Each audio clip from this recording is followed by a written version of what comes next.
خالد بن ولید کو احد کا معرکہ یاد آ رہا تھا اور ان کے دل پر بوجھ سا بڑھتا جا رہا تھا۔ اس کا گھوڑا چلا جا رہا تھا، وہ نشیبی جگہ سے گزر رہا تھا، اس لیے احد کی پہاڑی کی چوٹی اس کی نظروں سے اوجھل ہو گئی۔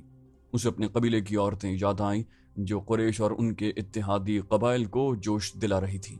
خالد بن ولید کو یاد آیا کہ وہ معرکے کا نظارہ کرنے کے لیے ایک بلند جگہ چڑھ گیا تھا۔ اسے مسلمان عورتیں نظر آئیں۔ مسلمان اپنے جن زخمیوں کو پیچھے لاتے تھے انہیں عورتیں سنبھال لیتیں، ان کی مرہم پٹی کرتیں اور انہیں پانی پلاتیں۔ مسلمانوں کے ساتھ 14 عورتیں تھیں جن میں حضرت فاطمہ رضی اللہ تعالی عنہا بھی تھیں۔ پھر یوں ہوا کہ قلیل تعداد مجاہدین کثیر تعداد کفار پر غالب آ گئے۔ قریش کا پرچم بردار گرا تو کسی اور نے پرچم اٹھا لیا، وہ بھی گرا، پرچم کئی بار گرا۔ آخر میں ایک غلام نے پرچم اٹھا کر اونچا کیا لیکن وہ بھی مارا گیا۔ پھر مسلمانوں نے قریش کو پرچم اٹھانے کی مہلت نہ دی۔ قریش کے جذبے جواب دے گئے۔ خالد نے ان کی پسپائی دیکھی اور یہ بھی دیکھا کہ مسلمان ان کا تعاقب کر رہے ہیں۔ قریش اپنے کیمپ میں بھی نہ ٹھہرے، اپنا مال و اسباب چھوڑ کر افراتفری کے عالم میں بھاگ گئے۔ یہاں سے جنگ کے بعد کا مرحلہ شروع ہو گیا۔ مسلمانوں نے فتح کی خوشی میں اور انتقامی جذبے کے تحت قریش کے کیمپ کو لوٹنا شروع کر دیا۔ وہ فتح و نصرت کے نعرے لگا رہے تھے۔ قریش ایسے بوکھلا کر بھاگے کہ انہیں اپنی عورتوں کا بھی خیال نہ رہا۔ وہ پیدل بھاگی جا رہی تھی لیکن مسلمانوں نے ان کی طرف آنکھ اٹھا کر بھی نہ دیکھا۔ قریش کے گھڑ سواروں کے ایک دستے کا کمانڈر اکرمہ اور دوسرے کا خالد بن ولید تھا۔ انہوں نے مسلمانوں کے پہلوؤں پر حملہ کرنا تھا مگر جنگ کا پانسا بری طرح پلٹ گیا۔ اکرمہ اور خالد نے پھر بھی اپنے اپنے سواروں کو وہیں رکھا جہاں انہیں تیاری کی حالت میں کھڑا کیا گیا تھا۔ خالد کو اس کیفیت میں بھی توقع تھی کہ وہ شکست کو فتح میں بدل دے گا، لیکن جس راستے سے اسے گزرنا تھا وہاں مسلمان تیر انداز تیار کھڑے تھے۔ ان مسلمان تیر اندازوں نے اپنی بلند پوزیشن سے دیکھا کہ قریش بھاگ گئے ہیں اور ان کے ساتھ ہی مال غنیمت جمع کر رہے ہیں، تو وہ بھی اپنی جگہ چھوڑنے لگے۔ ان کے کمانڈر عبداللہ بن جبیر رضی اللہ عنہ نے انہیں کہا کہ اپنے رسول اللہ صلی اللہ علیہ وسلم کی حکم عدولی نہ کرو۔ آپ علیہ السلام کا حکم ہے کہ آپ کی اجازت کے بغیر یہاں سے کوئی نہ ہٹے۔ تیر انداز شور مچاتے ہوئے پہاڑی سے اترنے لگے۔ جنگ ختم ہو گئی ہے، مال غنیمت، فتح ہماری ہے۔ عبداللہ بن جبیر رضی اللہ عنہ کے ساتھ صرف 9 تیر انداز رہ گئے تھے۔ خالد بن ولید نے جب یہ منظر دیکھا تو اسے ایسا لگا جیسے خواب دیکھ رہا ہو۔ وہ یہی چاہتا تھا، وہ تیر اندازوں کو دیکھتا رہا۔ جب وہ قریش کے کیمپ میں پہنچ گئے تو اس نے اس پہاڑی پر حملہ کر دیا جہاں پر عبداللہ بن جبیر رضی اللہ عنہ اور ان کے 9 تیر انداز رہ گئے تھے۔ خالد بن ولید انہیں نظر انداز بھی کر سکتا تھا لیکن ان سے وہ انتقام لینا چاہتا تھا۔ اس کے گھڑ سوار پہاڑی پر چڑھتے جا رہے تھے، اوپر سے تیر انداز تیزی سے تیر برسا رہے تھے۔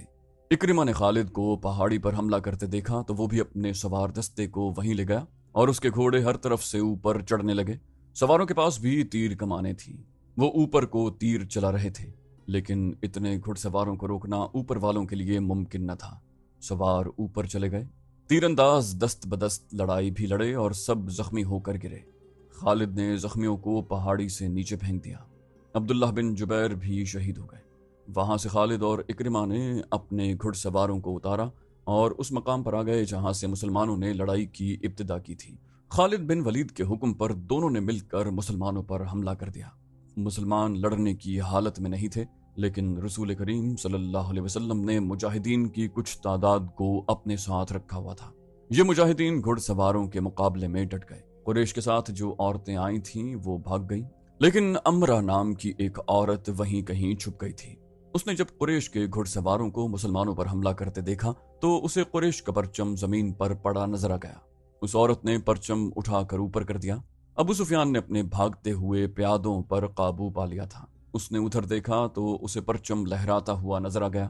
اس نے حبل زندہ باد اور عزا زندہ باد کے نعرے لگائے اور پیادوں کو واپس لا کر مسلمانوں کو گھیرے میں لے لیا۔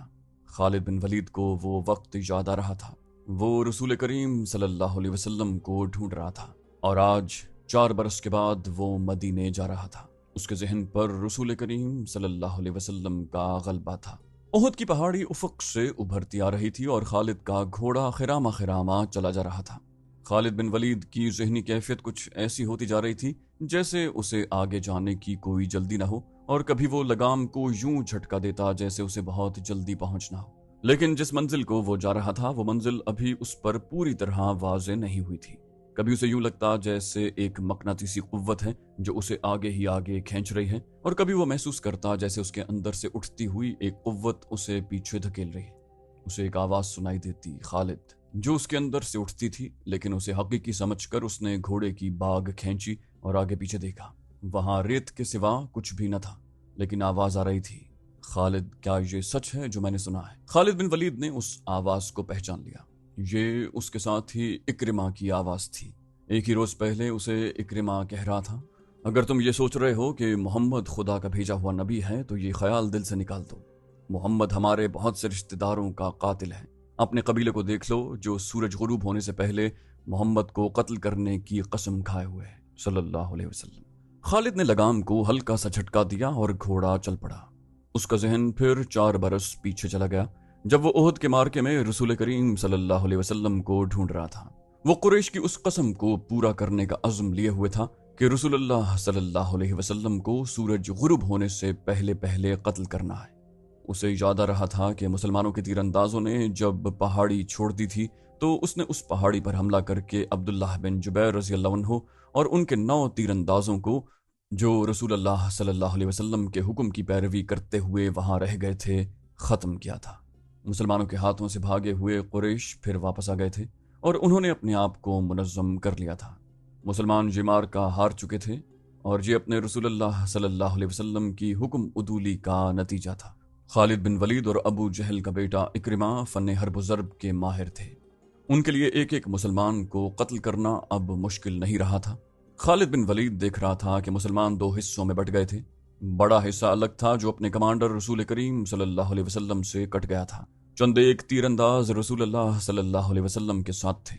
ये वो सहाबा कराम थे जो कुरैश के हमले की वजह से अफरा-तफरी का शिकार नहीं हुए थे। उनकी तादाद 30 थी। इनमें अबू दुजाना, साद बिन अबी वकास, हज़रत अली, हज़रत अब्दुर्रहमान बिन औफ, हज़रत अबू बकर सिद्दीक, हज़रत अबू उबैदा, तलहा बिन अब्दुल्लाह और मुसब बिन उमैर खास तौर पर काबिल ज़िक्र हैं। उन 14 ख़वातीन में से जो ज़ख्मियों की देखभाल के लिए आई थीं, 2 रसूलुल्लाह सल्लल्लाहु अलैहि वसल्लम के साथ थीं। एक उम्मे अम्मारा थीं और दूसरी उम्मे एमन नाम की एक हबशी खातून थी। उम्मे एमन आप अलैहिस्सलाम के बचपन में आपकी दाइया रह चुकी थी। बाकी 12 ख़वातीन अभी तक ज़ख्मियों को उठाने और पीछे लाने और उनकी मरहम पट्टी करने में मसरूफ़ थीं। खालिद बिन वलीद रसूल करीम सल्लल्लाहु अलैहि वसल्लम को ढूंढ रहा था, लेकिन वो मैदान जंग में ज़्यादा घूम फिर नहीं सकता था क्योंकि उसकी कमान में घुड़सवारों का एक जैश था जिसे उसने पूरी तरह अपने नज़्म नस्क में रखा हुआ था। वो अंधाधुंध हमले का कायल था। उसका उसूल था कि दुश्मन की ऐसी रग पर ज़रब लगाओ कि दूसरी ज़रब से पहले वो घुटने टेक दे। आज 4 बरस के बाद जबकि वो तनहा सहरा में जा रहा था, उसके जहन में घोड़े दौड़ रहे थे। उसे तीर कमानों के जन्नाटे सुनाई दे रहे थे।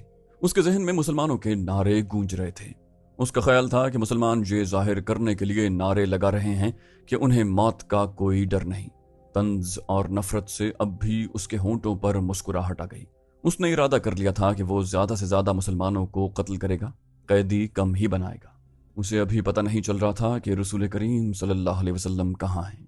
उसने देखा कि अबू सुफियान जो भागते हुए कुरैश को साथ लेकर वापस आ गया था, मुसलमानों की फौज के बड़े हिस्से पर हमला आवर हो चुका था और मुसलमान बेजिगरी से लड़ रहे थे। मुसलमानों ने उसे अपनी जिंदगी का आखिरी मार्का समझकर शुजात और बेखौफी के ऐसे ऐसे मुजाहरे किए कि कसीर तादाद कुरैश परेशान हो गई। ये सूरत हाल देखकर खालिद बिन वलीद आग बगूला हो गया। उसने अपने सवारों को मुसलमानों पर हल्ला बोलने का हुक्म दिया। उसने तलवार न्याम में डाल ली और बर्छी हाथ में ले ली। उसने मुसलमानों पर अकब से हमला किया। उसने बर्छी से मुसलमानों को चुन चुन कर मारा। उसकी बर्छी जब किसी मुसलमान के जिस्म में दाखिल होती तो वो चिल्ला कर कहता, मैं हूं अबू सुलेमान। हर बर्छी के वार के साथ उसकी ललकार सुनाई देती थी कि मैं हूं अबू सुलेमान। आज 4 बरस के बाद जब वो मुसलमानों के मरकज मदीना की जानिब जा रहा था तो उसे अपनी ही ललकार सुनाई दे रही थी, मैं हूं अबू सुलेमान। उसे याद नहीं आ रहा था कि उसकी बर्छी कितने मुसलमानों के जिस्मों में उतरी थी। वो रसूलुल्लाह सल्लल्लाहु अलैहि वसल्लम को भूल गया था। थोड़ी देर बाद उसे पता चला कि मुसलमान अपने नबी सल्लल्लाहु अलैहि वसल्लम की कमान से निकल चुके हैं और इकरिमा मुसलमानों के नबी अलैहिस्सलाम की तरफ चला गया है। हकीकत भी यही थी कि रसूलुल्लाह सल्लल्लाहु अलैहि वसल्लम की कमान ख़त्म हो चुकी थी और मार्के की सूरत हाल ऐसी हो गई थी कि आप अलैहिस्सलाम मुसलमानों को असर नौ मुनज़्ज़म नहीं कर सकते थे। लेकिन आप अलैहिस्सलाम अपनी और अपने साथियों की जान बचाने के लिए मैदान जंग से निकलना भी न चाहते थे। हालांकि सूरत हाल ऐसी थी कि पसपाई के अलावा कोई चारा न था, लेकिन आप अलैहिस्सलाम किसी बेहतर पोजीशन में जाने की कोशिश कर रहे थे। आप अलैहिस्सलाम को मालूम था कि कुरैश आपको ढूंढ रहे होंगे और आपके गुरोह पर बड़ा शदीद हमला होगा। आप सल्लल्लाहु अलैहि वसल्लम एक पहाड़ी की तरफ बढ़ने लगे। आपके साथियों ने आपको अपने हल्के में ले रखा था। आप अलैहिस्सलाम थोड़ी ही दूर गए होंगे कि इकरिमा ने अपने घुड़सवारों से आप अलैहिस्सलाम पर हमला कर दिया। कुरैश के एक प्यादा जैश को किसी तरह पता चल गया कि रसूल करीम सल्लल्लाहु अलैहि वसल्लम पर इकरिमा ने हमला कर दिया है, तो कुरैश का ये प्यादा जैश भी आप अलैहिस्सलाम के गुरोह पर टूट पड़ा। आप अलैहिस्सलाम के और आपके किसी एक भी साथी के बच निकलने का सवाल ही खत्म हो गया था। आपके 30 साथियों ने और उन 2 खवातीन ने जो आप अलैहिस्सलाम के साथ थीं, आपके गिर्द गोश्त पोस्त की दीवार खड़ी कर दी। खालिद बिन वलीद को याद आ रहा था कि रसूलुल्लाह जिस्मानी ताकत के लिहाज से भी मशहूर थे। इसका सबसे बड़ा सबूत यह था कि आप अलैहिस्सलाम ने अरब के माने हुए पहलवान रिकाना को 3 बार उठाकर पटखा था। अब मैदान जंग में उनकी ताकत के एक और मुजाहिरे का वक्त आ गया था। गोश्त पोस्त की वो दीवार जो आप अलैहिस्सलाम के फिदाइन ने आप अलैहिस्सलाम के इर्द गिर्द खड़ी कर दी थी, उसे आपने खुद तोड़ा। आप अलैहिस्सलाम के हाथ में कमान थी, तरकश में तीर भी थे। उस वक्त खालिद बिन वलीद मुसलमानों के बड़े हिस्से में उलझा हुआ था। उसे जब बाद में बताया गया कि रसूलुल्लाह सल्लल्लाहु अलैहि वसल्लम और उनके 30 साथी और 2 औरतें कुरैश के घुड़सवारों और प्यादों के मुकाबले में जम गए थे, तो खालिद ने बड़ी मुश्किल से यकीन किया। उसने एक बार फिर कहा था कि ये ताकत जिस्मानी नहीं हो सकती, ये कोई और ही ताकत है। उस वक्त से एक सवाल उसे परेशान कर रहा था कि क्या अकीदा ताकत बन सकता है। वो अपने कबीले में किसी से इस सवाल का जवाब नहीं ले सकता था, क्योंकि फौरन ये इल्ज़ाम आयद हो सकता था कि उस पर भी मोहम्मद सल्लल्लाहु अलैहि वसल्लम का जादू असर कर गया है। आज वो यही सवाल अपने जहन में लिए मदीना की तरफ जा रहा था। ओहद की पहाड़ी उफक से ऊपर उठाई थी। 4 बरस पुरानी यादें उसे फिर उस पहाड़ी के दामन में ले गईं, जहां उसे अपना ही नाम सुनाई दे रहा था, अबू सुलेमान, अबू सुलेमान। वो अपने तसव्वुर में देखने लगा कि उन 30 आदमियों और 2 औरतों ने इतने सारे घुड़सवारों और प्यादों का मुकाबला किस तरह किया होगा।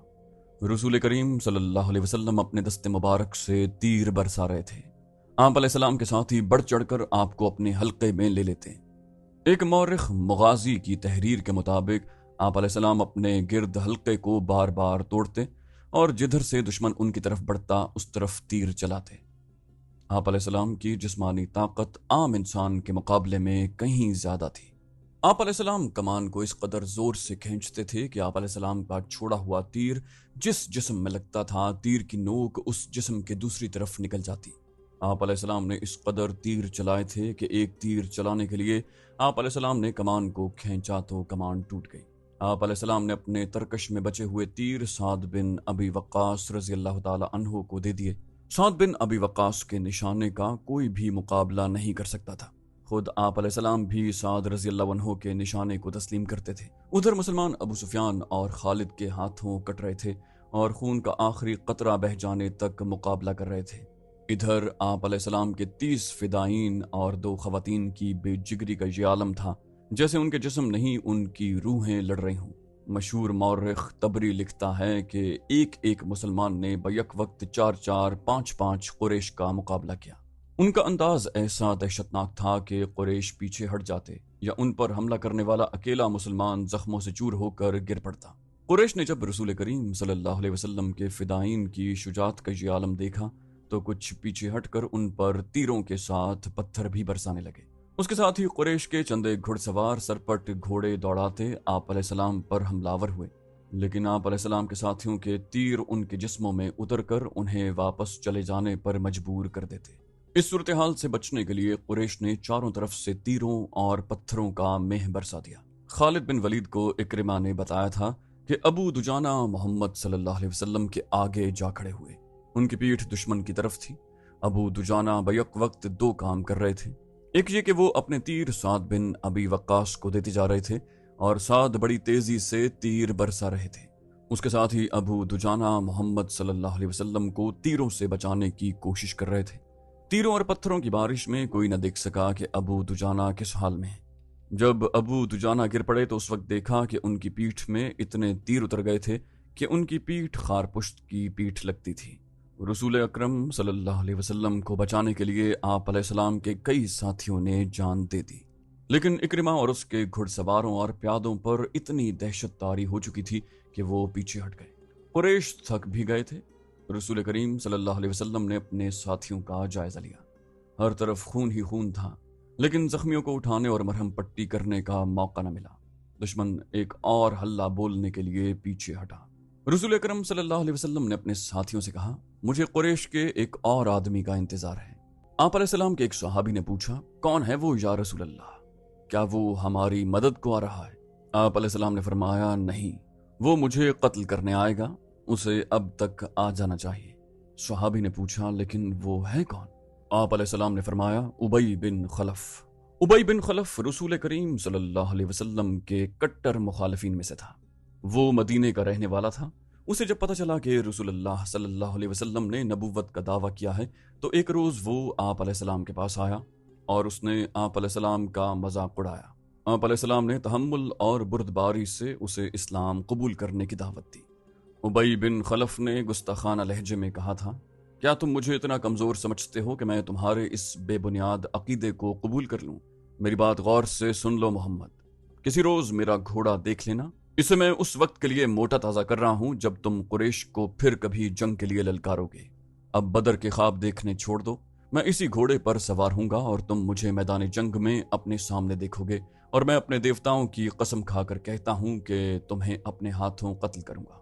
रसूल खुदा सल्लल्लाहु अलैहि वसल्लम ने मुस्कुरा कर कहा था, उबई, जिंदगी और मौत उस अल्लाह के इख्तियार में है जिसने मुझे नबुव्वत अता फरमाई है और मुझे गुमराह लोगों को सीधे रास्ते पर लाने का फर्ज सौंपा है।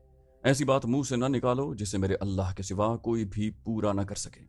यूं भी तो हो सकता है कि तुम मुझे कत्ल करने आओ और तुम मेरे हाथों कत्ल हो जाओ। उबई बिन खलफ रसूलुल्लाह सल्लल्लाहु अलैहि वसल्लम की इस बात पर तंजिया हंसी हंस पड़ा और हंसता हुआ चला गया। अब ओहद के मार्के में रसूलुल्लाह सल्लल्लाहु अलैहि वसल्लम को उबई बिन खलफ याद आ गया। जो ही आप अलैहिस्सलाम ने उसका नाम लिया तो दूर से एक घोड़ा सरपट दौड़ता आया। सब ने उधर देखा। रसूल अकरम सल्लल्लाहु अलैहि वसल्लम ने अपने साथियों से कहा, मेरे अजीज साथियों, मुझे कुछ ऐसा लग रहा है जैसे ये सवार जो हमारी तरफ बढ़ता आ रहा है उबई ही होगा। अगर वो उबई ही हुआ तो उसे रोकना नहीं, उसे मेरे सामने और मेरे करीब आने देना। मौरखीन वाक़िदी, मुगाजी और इब्ने हिशाम ने लिखा है कि वो सवार उबई बिन खलफ ही था। उसने ललकार कर कहा, संभल जा मोहम्मद, उबई आ गया है।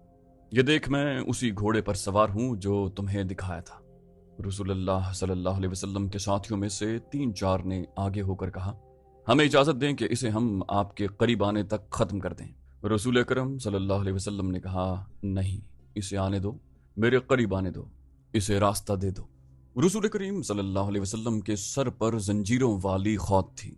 उसकी जंजीरें आप अलैहिस्सलाम के चेहरे के आगे और दाएं बाएं लटक रही थीं।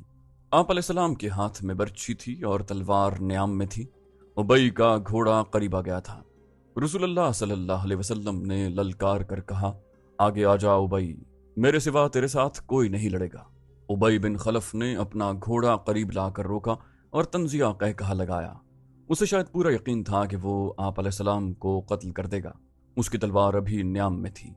आप अलैहिस्सलाम उसके करीब चले गए। वो बड़े ताकतवर घोड़े पर था और आप अलैहिस्सलाम जमीन पर। उसने अभी तलवार निकाली ही थी कि आप अलैहिस्सलाम ने आगे बढ़कर और उछलकर उस पर बर्छी का वार किया। वो वार बचाने के लिए एक तरफ को झुक गया, लेकिन वार खाली न गया।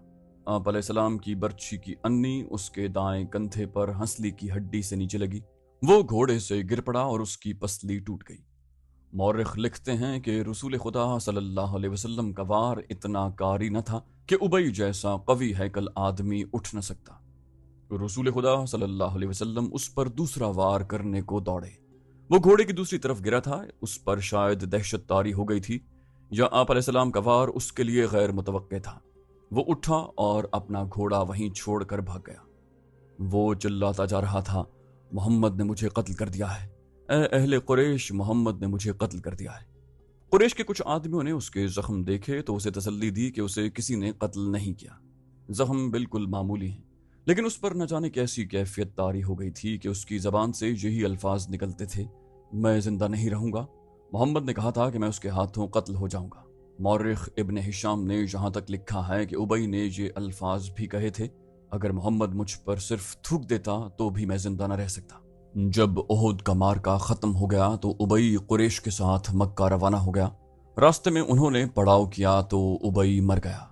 खालिद को आज 4 बरस के बाद वो वक्त कल की बात की तरह याद आ रहा था।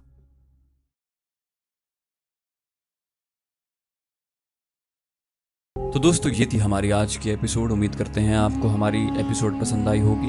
जाने से पहले इस वीडियो को लाइक, शेयर और कमेंट करना मत भूलिए। और अगर आप हमारे चैनल पर नए हैं तो इसे सब्सक्राइब कीजिए और बेल आइकन पर क्लिक कीजिए ताकि आपको तमाम वीडियोस फौरन मिलती रहें। अगली वीडियो तक के लिए अपना ख्याल रखिए। अल्लाह हाफिज।